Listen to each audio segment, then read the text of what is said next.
finishes off in style. A magnificent strike into the crowd. வணக்கம் நண்பர்களே, welcome to my channel cocktail furious. So welcome to my T20 world cup special. இந்த வருஷம் 2024 T20 world cup ஸ்பெஷலாக தான் இருக்க போது, no doubt about it. So இப்போ நம்ம பார்க்க போற video, yes match 43 super 8 India versus Afghanistan at Barbados நடந்து முடிஞ்சிருச்சு. ரெண்டு டீமுக்கு ரொம்ப ரொம்ப இம்பார்ட்டன்டான ஒரு மேட்ச். அண்ட் இந்தியா இதுல தாராளமா 47 ரன்ஸ் வித்தியாசத்துல வின் பண்ணி 2 பாயிண்ட்ஸ் மட்டும் இல்ல, அவங்களோட நெட் ரன் ரேட்டும் வந்து பாத்தீங்கன்னா வேற லெவல்ல போயிருக்குன்னு தான் சொல்ல முடியும். It's a big win for India, கண்டிப்பா சொல்லியே ஆகணும். அண்ட் பார்படோஸ் விக்கெட் பார்க்கும்போது பாத்தீங்கன்னா கொஞ்சம் நல்ல பேட்டிங் விக்கெட்டா தெரிஞ்சுது. ஆனா கண்டிப்பா போக போக ஸ்லோ ஆகும் விக்கெட்ன்றது பாத்தீங்கன்னா எவிடென்டா இருந்துச்சு பிச் ரிப்போர்ட்ல. அதனாலதான் ரெண்டு கேப்டன்ஸுமே டாஸ் வின் பண்ணா பேட்டிங் எடுப்போம்னு சொன்னாங்க. அண்ட் அந்த வகையில Rohit was so lucky to win the toss win பண்ணி கரெக்டா பேட்டிங் எடுத்தாங்க. அண்ட் இந்தியா வந்து பாத்தீங்கன்னா 181 for 8 போஸ்ட் பண்ணாங்க மக்களே, which I thought very good score. Maybe இந்த விக்கெட்ல ஈவன் 165 அடிச்சிருந்தா கூட வந்து பாத்தீங்கன்னா அதை சேஸ் பண்றது கஷ்டமா இருந்திருக்கும். அண்ட் 181 for 8ல கண்டிப்பா we have to give huge credit to Suryakumar Yadav's fantastic innings. 53 of 28, 5 boundary, 3 6 with a strike rate of 190. அவரும் ஹர்திக் பாண்டியாவும் ஒரு இம்பார்ட்டன்ட் 60 ரன்ஸ் பார்ட்னர்ஷிப். அதுதான் வந்து பாத்தீங்கன்னா இந்தியாவுக்கு ஒரு மொமெண்டமே கொடுத்துச்சு மக்களே. இல்லைன்னா இந்தியா மைட் பி ஒரு 20-25 ரன்ஸ் ஷார்ட்டா இருந்திருக்க வாய்ப்புகள் நிறைய இருந்திருக்கு. ஏன்னா அவங்க ஏர்லி விக்கெட்ஸ் கொஞ்சம் விட்டுட்டாங்க. ஏர்லி விக்கெட்ஸ் இந்த சென்ஸ் கொஞ்சம் நடுவில் விக்கெட்ஸ் அப்பப்போ விட்டுட்டாங்க. ஸோ அந்த ஒரு மொமெண்டம் பிரேக் ஆயிட்டே இருந்தது இந்தியாவுக்கு. அண்ட் ஸ்டார்டிங்ல எஸ் அந்த ரோக்கோ காம்பினேஷன் மேல எக்ஸ்பெக்டேஷன்ஸ் அதிகமா இருந்துச்சு. பட் ரோஹித் சர்மா ஒரு புவர் ஷாட் ஒன்ஸ் அகைன் அந்த ஸ்லோ கண்டிஷன்ஸ்க்கு அடாப்ட் ஆகாம ஒரு பாட்டு சுத்திட்டு அவுட் ஆயிட்டு போயிட்டாரு. அண்ட் விராட் கோலி அண்ட் ரிஷப் பண்ட் ஒரு நல்ல ஒரு பார்ட்னர்ஷிப் க்ரூம் பண்ணிட்டு இருந்தாங்க. விராட் அவரோட பேஸ்ல அவர் விளையாடிட்டு இருந்தாரு. And Rishabh Pant as usual அவர் அன்ஆர்த்தடாக்ஸா விளையாடிட்டு இருந்தாரு. பட் ரிஷப் பண்ட் அப்புறம் அவுட் ஆயிட்டாரு. 11 balls 20 அவரோட வேலையை முடிச்சு கொடுத்துட்டு போயிட்டாரு. பட் விராட் கோலி கொஞ்சம் செட்டில் ஆகி நல்லா விளையாடிட்டு இருந்த மாதிரி தெரிஞ்சது. பட் ஒரு நல்ல ஷாட் தான். பட் கண்டிப்பா அவர் வந்து அந்த ஃபீல்டர் இருக்காருன்னு தெரிஞ்சிருக்கணும். ஸோ ஸ்ட்ரைட்டா கேட்ச் குடுத்துறாரு ஆக்சுவலா லாங் ஆஃப்ல. ஸோ அது ஒரு ஹியூஜ் விக்கெட். ரஷீத் கான் அந்த டைம்ல வேற லெவல்ல போட்டுட்டு இருந்தாரு.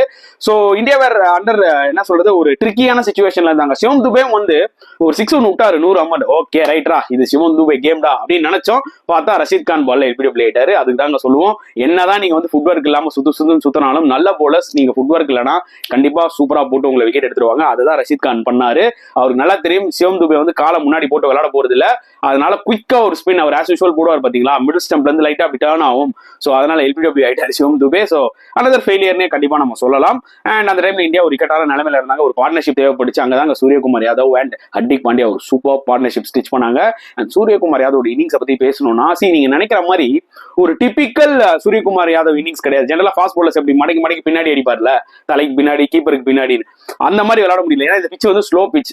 ஸோ ரஷீத் கான் பயங்கரமா போட்டு விக்கெட்ஸ் எடுத்திருந்தாரு. அவரை மற்ற எல்லா பேட்ஸ்மேனுமே திணறிட்டு இருந்தாங்க. ஆனா சூரியகுமார் யாதவ் மட்டும் தான் அவரை கவுண்டர் அட்டாக் பண்ணாரு. இதவே அவர் அந்த ஸ்வீப் விளையாடினதா இருக்கட்டும் அண்ட் தைரியமா ஏறி வந்து விளையாடினதா இருக்கட்டும் செமையா இருந்தது பார்க்கவே. எஸ்பெஷலி அவரோட ஸ்வீப் ஷாட்ஸ், பவுண்டரி அடிச்சாரு, 6 அடிச்சாரு. ஸோ ரஷீத் கானோட மொமெண்டம் பிரேக் பண்ணிக்கிட்டே இருந்தாரு. அண்ட் ஒரு ஸ்டேஜ்ல வந்து பாத்தீங்கன்னா நான் ஸ்ட்ரைக்கர்ல சூரியகுமார் யாதவ் போனாரு. அப்ப இன் லைட்டர் சென்ஸ் வந்து பாத்தீங்கன்னா ரஷீத் கான் வந்து போதியா எவ்வளவு நேரம் தான் என்ன ஸ்வீப் ஆடிக்கிட்டே இருப்ப, ஸ்வீப் ஆடாத அப்படின்ற மாதிரி லைட்டர் சென்ஸ்ல பேசிக்கிட்டு இருந்தாங்க. அந்த அளவுக்கு டாமினேட் பண்ணாரு சூரியகுமார் யாதவ் ரஷீத் கான். அதுவும் ரஷீத் கான் வந்து பாத்தீங்கன்னா வேற லெவல்ல அந்த டைம்ல போட்டு இருந்தாரு. சோ இதுலயே உங்களுக்கு ஸ்கையோட குவாலிட்டி தெரியுது எந்த அளவுக்கு. ஆனா சேம் டைம் ஹர்திக் பாண்டியாவோட இன்னிங்ஸும் ரொம்ப இம்ப்ரெசிவா இருந்தது. ரொம்ப காமா விளையாடினாரு. நல்லா ஞாபகம் வச்சுக்கோங்க மக்களே, மும்பை இந்தியன்ஸ்க்கு அவருக்கு விளையாடினதா இருக்கட்டும், அவர் கேப்டன் பண்ணதா இருக்கட்டும், தட் ஆல்ரெடி சொல்லிருக்கேன். எண்ட் ஆஃப் தி டே ஹர்திக் பாண்டியா இந்தியாவுக்கு ஒரு பேலன்ஸ் கொடுக்கதா போறாரு. பிகாஸ் நம்ம கிட்ட இருக்கிற நம்பர் 1 ஃபாஸ்ட் பவுலிங் ஆல்ரவுண்டர் அது ஹர்திக் பாண்டியா தான். இது ரெஸ்பெக்டிவ் அவர் ஃபார்ம்ல இருக்காரோ இல்லையோ, Hardik Pandya is going to give you lot of balance இந்த டீம். அதே தான் எக்ஸாக்ட்லி இந்த மேட்ச்லயும் காமிச்சாரு. அனதர் யூஸ்ஃபுல் நாக் விளையாடுறாரு. So 2 useful knock Hardik Pandya in batting விளையாடி இருக்காரு இந்த டோர்னமெண்ட்ல. It is going to help India இந்த ஃபியூச்சர் கேம்ஸ் தான் நான் சொல்லுவேன். ஸோ இந்த 60 ரன்ஸ் பார்ட்னர்ஷிப் ரொம்பவே ஹெல்ப் ஆச்சு. அண்ட் 53ல அவுட் ஆயிட்டாரு சூரியகுமார் யாதவ். அப்போ 150 இருந்தது ஸ்கோர். அண்ட் அதுக்கப்புறம் வந்து பாத்தீங்கன்னா load order like Hardik Pandya ஒரு 35 அடிச்சாரு. அதுக்கப்புறம் 5 balls 7 ஜடேஜா. அண்ட் லாஸ்டா 6 balls 12 runs Axar Patel last ஓவர்ல கொஞ்சம் இம்பார்ட்டன்ட் ரன்ஸ் ஆட் பண்ணாரு. ஸோ இந்தியானால 181 அடிக்க முடிஞ்சது. அண்ட் ஆப்கானிஸ்தான் போலிங் எடுத்துக்கிட்டீங்கன்னா ஃபசல் ஃபரூக்கி அண்ட் ரஷீத் கான் செமையா போட்டாங்க. 3 விக்கெட் எடுத்தாங்க. மற்ற எல்லா போலர்ஸும் கொஞ்சம் எக்ஸ்பென்சிவா இருந்தாங்க. அதாங்க ரொம்ப டிசப்பாயிண்டிங்கா இருந்தது. நவீன் உலகெல்லாம் மிகப்பெரிய டிசப்பாயின்மெண்ட். ஏன்னா பிச் வந்து பாத்தீங்கன்னா இட்ஸ் 160 விக்கெட், 20 ரன்ஸ் இவங்க எக்ஸ்ட்ரா தான் கொடுத்துட்டாங்க. இந்தியாவுக்கு கிரெடிட் கொடுக்கணும் கண்டிப்பா. பட் கொஞ்சம் போர் லைன்ஸ் போட்டாங்கன்னு சொல்ல முடியும் apart from the 2 bowlers. And சேசிங்ல வந்து பாத்தீங்கன்னா குர்பாஸ் பயங்கரமா ஆரம்பிச்சாரு. ஃபர்ஸ்ட் ஓவர் ஹர்ஷதீப் ஏறி வந்து ஒரு 4-6 எல்லாம் அடிச்சாரு. ஓகேடா சூடு பிடிக்க போது மேட்ச் நினைச்சோம். செகண்ட் ஓவர்ல ரோஹித் சர்மா ஸ்மார்ட்டா பும்ராக்கு நியூ பால கொடுத்தாரு. தலைவன் வந்தோடனே ஒரு ஸ்லோர் பால் போட்டு குர்பாஸ் அவுட் ஆகிட்டாரு. ஸோ குர்பாஸ் அவுட் ஆகும் போதே எனக்கு தெரிஞ்சது ஓகே ரைட்டு, ஏதோ ட்விஸ்ட் இருக்கு, இதுக்கப்புறம் கண்டிப்பா ஆப்கானிஸ்தான் வந்து திணற போறாங்க. ஏன்னா நான் ஏற்கனவே பல வீடியோஸ்ல சொன்ன மாதிரி அவங்க மிடில் ஆர்டர் எக்ஸ்போஸ் ஆச்சுன்னா அவங்க காலி. அந்த வகையில வந்து பாத்தீங்கன்னா இப்ராஹிம் சத்ரான் ஒன் டவுன் போயிட்டாரு இந்த மேட்ச்ல. பிகாஸ் சசாயை உள்ள எடுத்துட்டு வந்தாங்க லெஃப்ட் ஹேண்ட் பேட்ஸ்மேன். எனக்கு அதுல பிரச்சனை கிடையாது. But unfortunately Ibrahim Zadran number 3ல விளையாடுற மாதிரி ஒரு சிச்சுவேஷன். ஏன்னா ஒரு நியூ பால்ல ஓரளவுக்கு ஸ்டெடியா விளையாடுற ஒரு ஆள். ஸோ அந்த பேட்டிங் ஆர்டர் மாத்தினதே வந்து பாத்தீங்கன்னா குயிக்கா டக்கு 3 விக்கெட் போயிடுச்சு அவங்களுக்கு. அதுக்கப்புறம் கைண்ட் ஆஃப் ஒரு சின்ன பார்ட்னர்ஷிப் போயிட்டு இருந்தது. உமர் சாயிம் குல்தீப் நைபும் வந்து பாத்தீங்கன்னா ஓரளவுக்கு ஒரு பார்ட்னர்ஷிப் கொண்டு போனாங்க. But still required run rate எங்கேயோ இருந்துச்சு.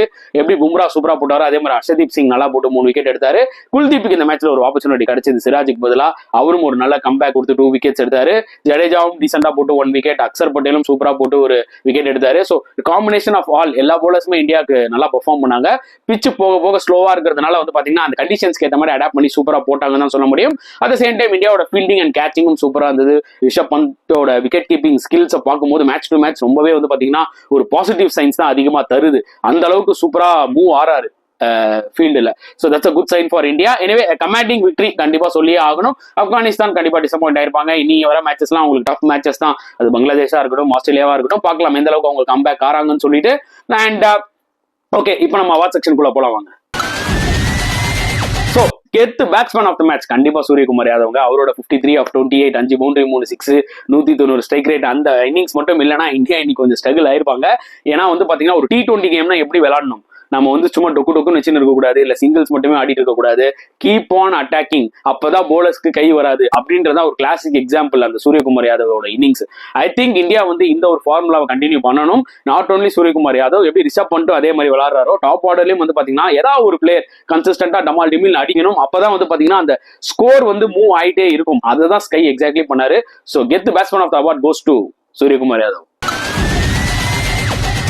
கெத் பவுலர் ஆஃப் த மேட்ச் சந்தேகமே இல்லைங்க, Jasprit Bumrah. 4 over 7 run 3 wicket, unbelievable bowling ஸ்பெல்லுங்க.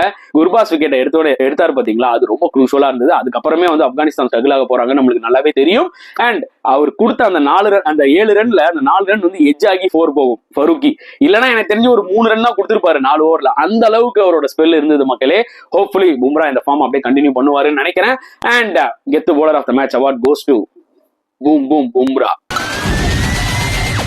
So all rounder of the match நான் கண்டிப்பா அக்சர் பட்டேல் கொடுப்பாங்க. 6 balls 12 runs யூஸ்வலா அடிச்சாரு. அண்ட் போலிங்லயும் வந்து டைட்டா போட்டு ஒரு விக்கெட் எடுத்தாரு 3 ஓவர் போட்டு. So good all-round performance from Axar. And இதை வந்து கன்சிஸ்டன்டா அந்த வேர்ல்டு கப்ல காமிச்சிட்டு இருக்காரு. பாகிஸ்தானோடையும் வந்து பாத்தீங்கன்னா ஒரு சின்னதா ஒரு ஆல்ரவுண்ட் பர்ஃபார்மன்ஸ் காமிச்சாரு. ஸோ அக்சர் பட்டேல் பாத்தீங்கன்னா இந்தியாவுக்கு ரொம்ப வேல்யூபிளா இருக்காரு இந்த பிளேயிங் 11லன்றதான் என்னோட ஒரு point of view. So all rounder of the match award goes to Axar Patel. Ultimate fielder of the match. Ultimate fielder of the match எனக்கு இந்தியன் டீமோட ஃபீல்டிங்கே மொத்தமா நல்லா பிடிச்சிருந்ததுங்க. எனக்கு எல்லாருமே நல்லா பண்ணாங்க. ஸோ இந்தியன் டீமுக்கு வந்து ஒரு மிகப்பெரிய பாராட்டுகள் வே அவங்க வந்து ஃபீல்டிங் பண்ணது இந்த மேட்ச்ல. நான் இண்டிவிஜுவலா நான் சொல்ல போறது இல்ல. I am going to give this award to the entire team, Indian team. So சொதப்பல் ஆஃப் த மேட்ச். சொதப்பல் ஆஃப் த மேட்ச் அப்படின்னு நீங்க கேட்டீங்கன்னா நான் பேட்டிங்ல பெருசா சொல்ல போறது இல்லைங்க. ஏன்னா செகண்ட் பேட்டிங்ல it's going to be very difficult. So ball வந்து ஹோல்ட் ஆகும். ஸோ சேஸ் பண்றது ரொம்ப கஷ்டம். இந்தியா கிட்ட குவாலிட்டி போலர்ஸ் இருக்காங்க. பட் ஆப்கானிஸ்தானோட போலிங்ல எஸ்பெஷலி நவீன் உல்லக் போட்ட ஸ்பெல் வந்து பாத்தீங்கன்னா எனக்கு ரொம்ப டிசப்பாயிண்டிங்கா இருந்ததுங்க. ஒரு சீனியர் போலர் அவர் கொஞ்சம் ஸ்டெப் எடுத்து இன்னும் கொஞ்சம் டைட் பண்ணி போட்டிருக்கணும். ஆனா அவர் ஒரு எண்ட்ல ரன்ஸை லீக் பண்ணிக்கிட்டு இருந்தாரு. வேற ஃபசுல் ஃபருக்கி, ரஷீத் கான் உயிரை குத்து போலிங் போட்டிருந்தாங்க. ஸோ எனக்கு நவீன் உல்லக்கோட ஸ்பெல் வந்து பாத்தீங்கன்னா மிகப்பெரிய சொதப்பலா இருந்துச்சு இந்த மேட்ச்ல. ஓவரால் கான்டெஸ்ட்ல பார்க்கும்போது என்னோட ஒரு பாயிண்ட் ஆஃப் வியூ. ஸோ சொதப்பல் of the match award goes to Naveen ul-Haq. Turning point of the match. Turning point of the match டெஃபினட்டா வந்து பாத்தீங்கன்னா சூரியகுமார் யாதவ் அண்ட் ஹர்திக் பாண்டியாவோட பார்ட்னர்ஷிப் தாங்க. ஏன்னா அந்த டைம்ல இன்னொரு விக்கெட் இந்தியா லூஸ் பண்ணியிருந்தாங்கன்னா டெஃபினட்டா ஒரு 140 150ல கூட ஸ்கோர் இறங்க வாய்ப்புகள் நிறைய இருந்திருக்கு. ஸோ சூரியகுமார் யாதவ் அண்ட் ஹர்திக் பாண்டியா அந்த 60 runs பார்ட்னர்ஷிப் இந்தியாவுக்கு ஒரு சூப்பர் மொமெண்டம் கொடுத்துச்சு. அண்ட் அதுதான் ஒரு turning point of the match எனக்கு ஃபீல் ஆச்சு. So guys, I think award செக்ஷன்லாம் பார்த்திருப்பீங்க, நீங்க என்ஜாய் பண்ணிருப்பீங்கன்னு நினைக்கிறேன். மறக்காம உங்க கருத்துக்களை கமெண்ட் செக்ஷன்ல போட்டுருங்க. அண்ட் இந்த வீடியோ பிடிச்சிருந்தா லைக் பண்ணுங்க, ஷேர் பண்ணுங்க, முடிஞ்சா சப்ஸ்கிரைப் பண்ணுங்க. ஸோ நெக்ஸ்ட் வீடியோல பார்க்கலாம் ஃப்ரெண்ட்ஸ். அண்டில் தென் பாய்.